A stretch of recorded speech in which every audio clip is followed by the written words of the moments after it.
श्रीगुरुभ्यो नमः। लक्ष्मीपते पदाम्बोजयुगं नत्वा गुरोरपि प्रमाणचन्द्रिकां कुर्मो बालानां बोधसिद्धये. ಪ್ರಮಾಣದ ಲಕ್ಷಣವನ್ನು ನಾವು ನೋಡ್ತಾ ಇದ್ದೀವಿ.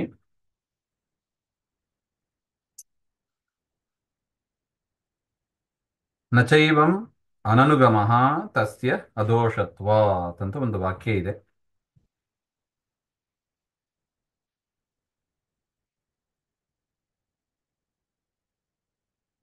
ಅನುಗಮ ಹಾಗೆ ಅಂದ್ರೆ ಅನುಸರಿಸೋದು ಅಂತ ಅರ್ಥ. ಅನುಗಮ ಅಂದ್ರೆ ಅನುಸರಿಸೋದು.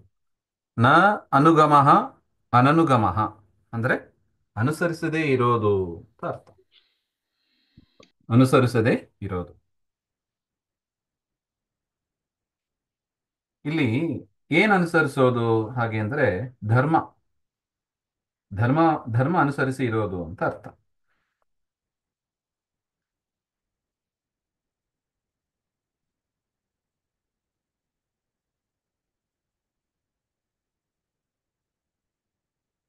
ಇಲ್ಲಿ ಆಕ್ಷೇಪ ಇರೋದು, ನಾವು ಎರಡು ಪ್ರಮಾಣ ನೋಡಿದ್ದೀವಿ, ಕೇವಲ ಪ್ರಮಾಣ, ಅನುಪ್ರಮಾಣ ಹಾಗೆ ಅಂತ. ಸಾಕ್ಷಾತ್ವಾ ಪರಂಪರೆಯಾವ ಅಂತ ಹಿಂದೆ ಬಂದಿತ್ತು ನೋಡಿ. ಜ್ಞೇಯ ವಿಷಯೀಕಾರಿತ್ವ ಸಾಕ್ಷಾತ್ತಾಗಿರೋದು ಎಲ್ಲಿ? ಜ್ಞಾನದಲ್ಲಿ. ಇದಂ ಪುಸ್ತಕಂ, ಕಣ್ಣಿನಿಂದ ಒಂದು ಪುಸ್ತಕವನ್ನು ನೋಡಿದರೆ ಇದಂ ಪುಸ್ತಕಂ ಎನ್ನುವ ಜ್ಞಾನದಲ್ಲಿ ಜ್ಞೇಯ ವಿಷಯೀಕಾರಿತ್ವ ಇದೆ. ವಿಷಯವನ್ನು ಗ್ರಹಿಸುವ ಸಾಮರ್ಥ್ಯ ಜ್ಞಾನಕ್ಕೆ ಇದೆ. ಅದು ಸಾಕ್ಷಾತ್ತಾಗಿಯೇ ಇದೆ. ಅಲ್ಲಿ ಪರಂಪರೆಯ ಎಲ್ಲಿದೆ ಅಂತ ನೋಡಿದ್ದೀವಿ? ಇಂದ್ರಿಯಗಳಲ್ಲಿ.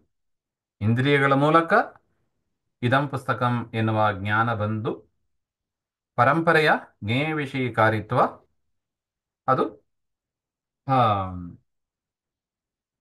ಜ್ಞಾನ ಸಾಧನ ಅಂದ್ರೆ ಕರಣ ಅಂತ ಏನು ಹೇಳ್ತೀವಿ, ಇಂದ್ರಿಯಗಳು, ಅದರಲ್ಲೂ ಇದೆ ಹಾಗೆ ಅಂತ. ಪ್ರತ್ಯಕ್ಷ ಬಂದಾಗ ಇಂದ್ರಿಯಗಳು, ಇನ್ನು ವ್ಯಾಪ್ತಿ, ಶಾಬ್ದಬೋಧ ಇತ್ಯಾದಿಗಳು ಕೂಡ ಇದೆ. ಅನುಮಾನ, ಆಗಮ ಎಲ್ಲದನ್ನು ಇಟ್ಕೋಬೇಕು. ಜ್ಞಾನ ಸಾಧನಗಳು ಅಂತ ಒಟ್ಟು. ಅದರಿಂದ ಜ್ಞೇಯ ವಿಷಯೀಕಾರಿತ್ವ ಸಾಕ್ಷಾತ್ತಾಗಿ ಜ್ಞಾನದಲ್ಲೇ ಇದೆ. ಪರಂಪರೆಯಾಗಿ ಜ್ಞಾನ ಸಾಧನ ಇಂದ್ರಿಯಗಳು, ಅನುಮಾನ, ಶಾಬ್ದಬೋಧ ಇವುಗಳಲ್ಲಿ ಇದೆ ಅಂತ ನಾವು ತಿಳಿಯಬಹುದು. ಅದರ ಮೇಲೆ ಪ್ರಶ್ನೆ. ನೀವು ಆ ಇಲ್ಲಿ ಅನನುಗಮ ಅಂತ ಬಂತು ನೋಡಿ. ಅಂದರೆ ಜ್ಞೇಯ ವಿಷಯೀಕಾರಿತ್ವ ಸಾಕ್ಷಾತ್ತಾಗಿ ಎಲ್ಲಿ ಇದೆಯೋ ಅದನ್ನೇ ಹೇಳಬೇಕು, ಅದು ಜ್ಞೇಯ ವಿಷಯೀಕಾರಿತ್ವ ಆಯಿತು. ಪರಂಪರೆಯ ಬಂದದ್ದು ಜ್ಞೇಯ ವಿಷಯೀಕಾರಿತ್ವ ಬಂದರೆ ಇದರಲ್ಲಿ ಬರುವ ಜ್ಞೇಯ ವಿಷಯೀಕಾರಿತ್ವನೇ ಬೇರೆ, ಜ್ಞಾನದಲ್ಲಿ ಬರುವ ಜ್ಞೇಯ ವಿಷಯೀಕಾರಿತ್ವನೇ ಬೇರೆ.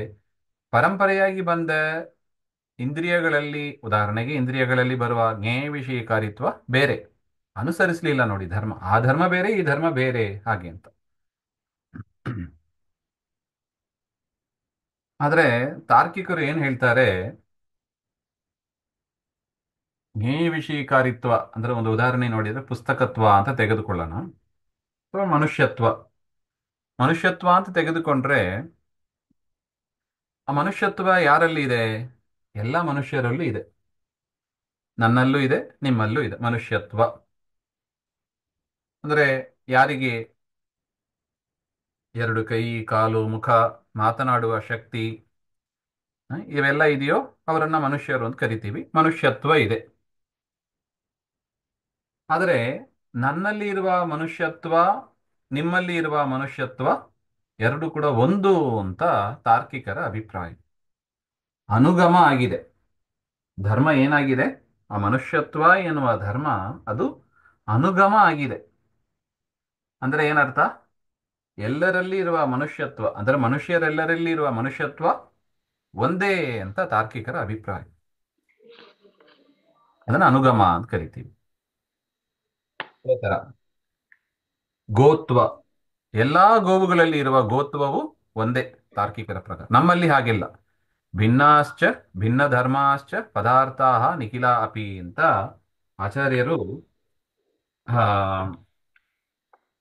ನನ್ನಲ್ಲಿ ಇರುವ ಮನುಷ್ಯತ್ವ ಮತ್ತು ನಿಮ್ಮಲ್ಲಿ ಇರುವ ಮನುಷ್ಯತ್ವ ಅದು ಬೇರೆ ಬೇರೆ ಅಂತ ಹೇಳಿದ್ದಾರೆ. ಇದು ತಾರ್ಕಿಕರಿಗೂ ದ್ವೈತ ವೇದಾಂತಕ್ಕೂ ಇರುವ ವ್ಯತ್ಯಾಸ. ಒಂದು ಅನೇಕ ವ್ಯತ್ಯಾಸ ಇದೆ, ಅದರಲ್ಲಿ ಇದು ಒಂದು. ಎಲ್ಲಾ ಪದಾರ್ಥದಲ್ಲಿ ಇರುವ ಧರ್ಮ ಅಂದ್ರೆ ಸಜಾತೀಯವಾದ ಒಂದೇ ಗುಂಪಿನ, ಈಗ ಉದಾಹರಣೆಗೆ ಮನುಷ್ಯ ಅಂದ್ರೆ ಸಾಧಾರಣ ಧರ್ಮ, ಎಲ್ಲರಲ್ಲೂ ಮನುಷ್ಯತ್ವ ಇದೆ. ಅವರಲ್ಲಿ ಇರುವ ಧರ್ಮ, ಸಾಧಾರಣ ಧರ್ಮ, ಅದು ಒಂದೇ ಅಂತ ಅದರ ಅಭಿಪ್ರಾಯ. ಆದ್ರೆ ನಮ್ಮಲ್ಲಿ ಹಾಗಿಲ್ಲ. ನನ್ನಲ್ಲಿರುವ ಮನುಷ್ಯತ್ವ ಬೇರೆ, ನಿಮ್ಮಲ್ಲಿರುವ ಮನುಷ್ಯತ್ವ ಬೇರೆ. ಮೊದಲನೇ ಹಸುವಿನಲ್ಲಿ ಇರುವ ಗೋತ್ವ ಬೇರೆ, ಇನ್ನೊಂದು ಪ್ರಾಣಿಯಲ್ಲಿ ಇರುವ ಗೋತ್ವ ಬೇರೆ, ಹಾಗೆ ಅಂತ. ಮತ್ತೆ ಹಾಗಿದ್ರೆ ಎಲ್ಲರನ್ನು ಮನುಷ್ಯರು ಅಂತ ನೀವು ಹೇಗೆ ಹೇಳ್ತೀರಿ ಹಾಗೆ ಅಂತ? ಒಂದೇ ಧರ್ಮ ಇದ್ರೆ ಮನುಷ್ಯರು ಅಂತ ಹೇಳ್ಬಹುದು. ಯಾಕೆ? ಇವರಲ್ಲೂ ಮನುಷ್ಯತ್ವ ಇದೆ, ಇವರಲ್ಲೂ ಮನುಷ್ಯತ್ವ ಇದೆ, ಮನುಷ್ಯರು ಅಂತ ಹೇಳ್ಬಹುದು.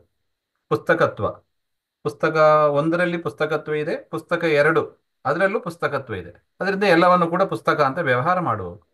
ನೈಯಾಯಿಕರು ಕೇಳ್ತಾರೆ, ನಮ್ಮಲ್ಲಿ ಒಂದೇ ಧರ್ಮ ಅನುಸರಿಸಿ ಇದೆ, ಅದರಿಂದ ಕೂಡುತ್ತದೆ, ನೀವು ಹೇಗೆ ಹೇಳ್ತೀರಾ ದ್ವೈತ ವೇದಾಂತದಲ್ಲಿ ನೀವೇನ್ ಕೂಡಿಸ್ತೀರಾ ಹಾಗೆಂದ್ರೆ? ಪ್ರಮಾಣ ಪದ್ಧತಿಯಲ್ಲಿ ರಾಯರ್ ಬರೀತಾರೆ ಇದಕ್ಕೆ, ಸಾದೃಶ್ಯ ಇರುವುದರಿಂದ ಹಾಗೆ ಅಂತ. ಸಾದೃಶ್ಯ ಇರುವುದರಿಂದ ಅಂದ್ರೆ ಮನುಷ್ಯತ್ವ ಒಂದು ವ್ಯಕ್ತಿಯಲ್ಲಿ ಏನಿದೆಯೋ ಅದರಂತೆ ಸದೃಶವಾದ ಇನ್ನೊಂದು ಮನುಷ್ಯತ್ವ ಇನ್ನೊಂದು ವ್ಯಕ್ತಿಯಲ್ಲಿ ಇದೆ.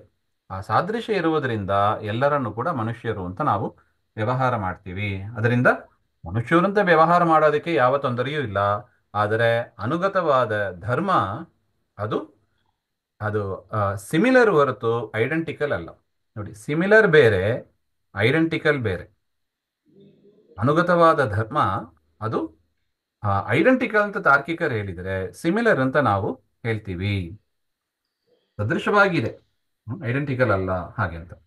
ಸೊ ಅದನ್ನೇ ಹೇಳ್ತಾ ಇದ್ದಾರೆ, ನಚೈವಂ ಅನನುಗಮಃ. ಅದರಿಂದ ಜ್ಞೇಯ ವಿಷಯೀಕಾರಿತ್ವ ಪ್ರಕೃತ ಏನಾಯ್ತು? ಜ್ಞೇಯ ವಿಷಯೀಕಾರಿತ್ವ ಅದು ಪರಂಪರೆಯಾಗಿ ಬಂದರೂ ಸರಿ, ಸಾಕ್ಷಾತ್ತಾಗಿ ಬಂದರೂ ಸರಿ, ನಮ್ಮಲ್ಲಿ ಜ್ಞಾನದಲ್ಲಿ ಇರುವ ಧರ್ಮನೇ ಬೇರೆ, ಇಂದ್ರಿಯಗಳಲ್ಲಿ ಇರುವ ಧರ್ಮನೇ ಬೇರೆ. ಆದರೂ ಕೂಡ ಸಾದೃಶ್ಯ ಇರೋದರಿಂದ ನಮಗೆ ತಸ್ಯ ಅದೋಷತ್ವ, ಅದು ದೋಷ ಅಂತ ನಾವು ಪರಿಗಣಿಸಲಿಕ್ಕೆ ಬರೋದಿಲ್ಲ ಹಾಗೆ ಅಂತ ಒಟ್ಟು ಅದರ ಅಭಿಪ್ರಾಯ.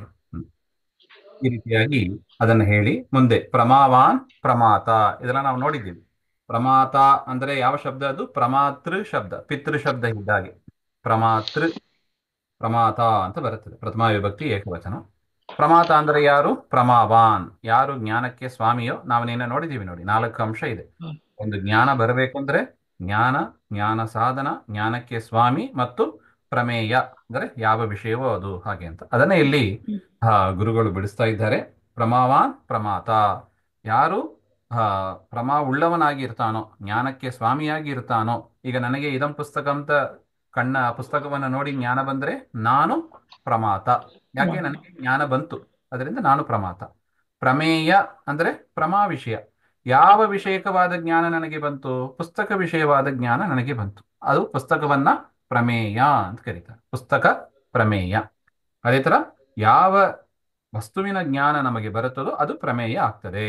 ಅದರಿಂದ ಪ್ರಮಾ ವಿಷಯ, ಪ್ರಮಾಯಾಹ ವಿಷಯ, ಪ್ರಮಾಕ್ಕೆ ಯಾವುದು ವಿಷಯವಾಗಿದೆಯೋ ಅದು ಪ್ರಮೇಯ. ಎರಡನೆಯದಾಯಿತು. ಮೂರನೆಯದು ಯಥಾರ್ಥ ಜ್ಞಾನಂ ಪ್ರಮಾ ಹಾಗೆ, ಯಥಾರ್ಥ ಜ್ಞಾನಂ ಪ್ರಮಾ ಹಾಗೆ. ಇದು ಮೂರನೇ ಅಂಶ ನಾವು ನಿನ್ನೆ ನೋಡಿದ್ದು. ಪ್ರಮಾ ಅಂದ್ರೆ ಏನು? ಯಥಾರ್ಥ ಜ್ಞಾನ. ಹಿಂದೆನೆ ಬಂದಿತ್ತು ಯಥಾರ್ಥಂ ಪ್ರಮಾಣಂ ಹಾಗೆ ಅಂತ. ಅದರದೇ ಆ ಪ್ರಮಾಗ ಮಾತ್ರ ಇಲ್ಲಿ ತೆಗೆದು ಹೇಳುವುದಾದರೆ ಯಥಾರ್ಥ ಜ್ಞಾನಂ ಪ್ರಮಾ ಹಾಗೆ ಅಂತ. ನೋಡಿ, ಅಲ್ಲಿ ಯಥಾರ್ಥಂ ಪ್ರಮಾಣಂ, ಯಾವುದು ಯಥಾರ್ಥವಾಗಿ ಇದೆಯೋ ಅದು ಪ್ರಮಾಣ ಅಂತ ಹೇಳಿದರು. ಇಲ್ಲಿ ಪ್ರಮಾ ಅಂದ್ರೆ ಏನು ಹಾಗೆಂದ್ರೆ ಯಥಾರ್ಥ ಜ್ಞಾನಂ ಪ್ರಮಾಣಂ, ಪ್ರಮಾ ಹಾಗೆ ಅಂತ ಹೇಳಿದರು. ಆ ಜ್ಞಾನದ ಒಂದು ಅಂಶವನ್ನ ಇಲ್ಲಿ ಸೇರಿಸಿದ್ದಾರೆ ಅಂತ ಒಟ್ಟು. ಜ್ಞಾನಮಿತ್ಯುಕ್ತ ಕೇವಲ ಜ್ಞಾನ ಅಂತ ಅಷ್ಟೇ ಹೇಳಿದರೆ ಕರಣೆ ಅತಿವ್ಯಾಪ್ತಿ, ಹಿಂದೆ ಬಂದಿತ್ತು ನೋಡಿ. ಕರಣೆ ಅತಿವ್ಯಾಪ್ತಿ, ಇಂದ್ರಿಯಗಳಲ್ಲಿ ಅಲ್ಲೂ ಕೂಡ ಜ್ಞಾನ ಇದ್ದೇ ಇದೆ. ಅದರಿಂದ ಅದರ ಪರಿಹಾರಕ್ಕಾಗಿ